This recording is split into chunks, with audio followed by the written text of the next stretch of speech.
তালগুলো দাদা শ্বশুর বাড়ি থেকে আনা হয়েছিল। দাদা শ্বশুর সেই তালগুলোকে বাসে চাপিয়ে দিয়েছিল। এরপর আমার বাবা সেগুলো নিয়ে এসেছিল। হ্যাঁ, আর দেখুন, তাল মারার যে পদ্ধতিটা সেটা কিন্তু একটু দেখারই জিনিস, যে প্রথমে তালটাকে কেমন করে সযত্ন ছাড়িয়ে নিতে হয়।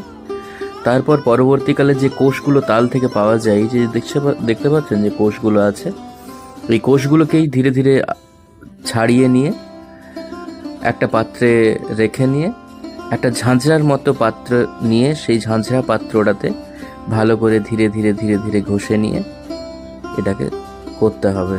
বেটু বদমাশি করছে, আর আমরা ভিডিও ক্যাপচারিং করছিলাম যে কিভাবে এই যে এটা করা হয় সেটা মানুষকে দেখানোর জন্য।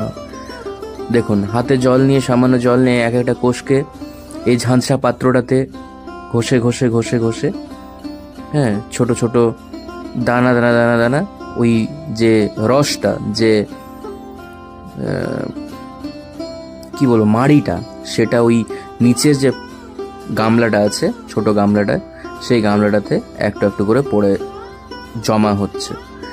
এরপর সেই যেটা জমা হচ্ছে, সেই জমা হওয়া যে মাড়িটা, সেই মাড়িটাকে নিয়েই কিন্তু আমরা তাল বড়া বা তালের লুচি, হ্যাঁ, তারপরে তালের মালপোয়াও